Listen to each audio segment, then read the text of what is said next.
O mapa astral ele não é determinante no sentido de que um símbolo astrológico, como por exemplo o signo solar, o próprio signo solar. Então, todo geminiano teria que ser um exímio mestre na comunicação.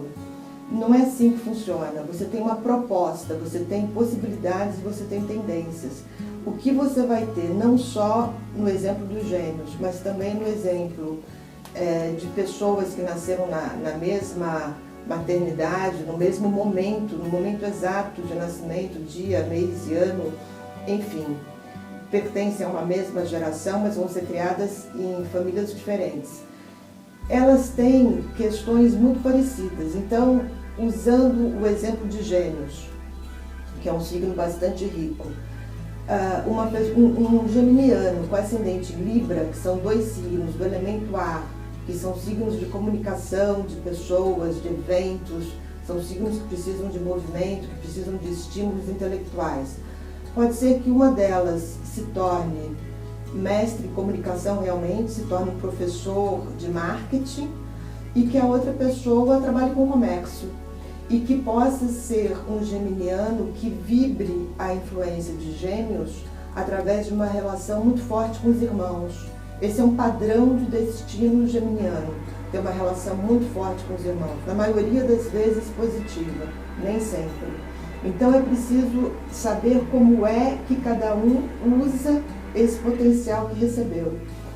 É um exemplo, como se você recebesse, e também aquela outra pessoa que nasceu no mesmo dia, mês e ano que você, mesmo horário, mesma cidade, um potencial, uma caixa, vamos supor, instrumentos, ferramentas, que seriam as tendências, as possibilidades, os interesses e até a proposta do destino, porque é preciso pensar no mapa astral não só como uma lista de qualidades que você possui, mas também com um roteiro de crescimento, um roteiro de desenvolvimento.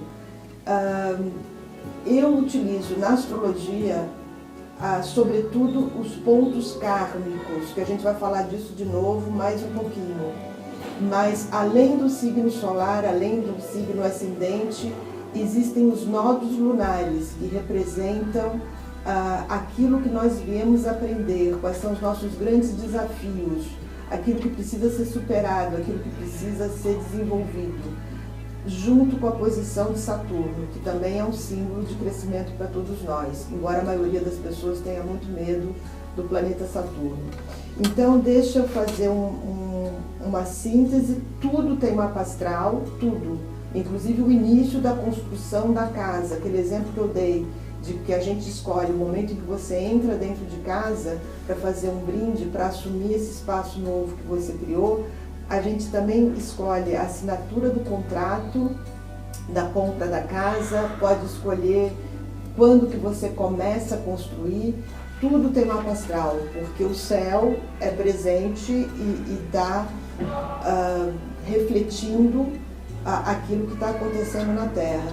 Existe uma colocação, existe uma frase da alquimia, que é: aquilo que está embaixo é como aquilo que está em cima, aquilo que está em cima é como aquilo que está embaixo. Essa ideia de correlação. Então você usa o céu externo para conseguir compreender o céu interno de cada um de nós e todas as influências planetárias em tudo aquilo que nos acontece. O mapa astral em si, ele não muda, mas vão mudar as influências sobre esse mapa. Nós vamos mudar. Se a astrologia trabalha com a função tempo, com a passagem do tempo, que é importantíssima, a gente tem às vezes planetas associados ao tempo. Então, na infância, por exemplo, as crianças, você talvez consiga entendê-las muito mais estudando a lua do mapa astral, porque a lua representa a relação com a família, talvez fale muito mais da criança do que o signo solar, naquele momento, pelo menos até os 7 anos de idade. Ninguém pode nascer na hora errada, porque se o parto adiantou, se o parto atrasou, é porque esse espírito nasceu na hora adequada, na hora conveniente, na hora correta, em função daquilo que ele realmente precisa viver. Um dado extremamente importante para a astrologia é que nenhum posicionamento planetário pode ser compreendido fora de um contexto.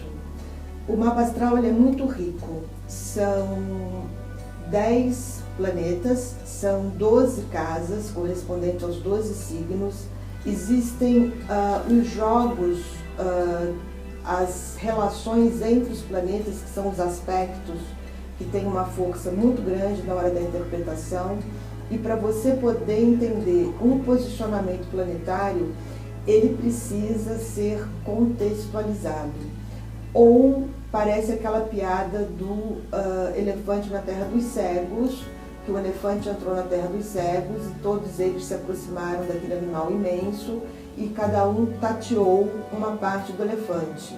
Quando eles se reuniram à noite para conversar sobre o animal que eles teriam conhecido, cada um tinha aprendido algo muito diferente do outro, porque aquele que tateou a orelha do elefante percebeu um animal muito diferente daquele que tateou o rabinho do elefante e daquele que tateou a pata do elefante. Então a ideia é que toda posição planetária precisa ser entendida dentro de um contexto. Então falar da Lua em Libra, falar da Lua em Touro, falar do planeta Marte em Leão, bom, tem que saber em que contexto que ele aparece. A princípio não existe posição ruim, não existe posição boa. Você pode até achar que você tem dificuldade com o seu ascendente em Áries, que deixa você muito impetuoso e às vezes você toma atitudes muito impulsivas e se arrepende depois. Porque talvez no contexto do seu mapa esse ascendente em Áries seja um pouquinho problemático, mas dentro da estrutura de um outro mapa astral, ele pode ser uma bênção. Se a pessoa tiver muitos planetas no elemento ar, que tem uma tendência a ficar postergando o que quer dizer, pensa demais e não toma atitudes, então o ascendente em Áries vai funcionar como uma bênção, como uma ferramenta muito boa dentro de um outro contexto.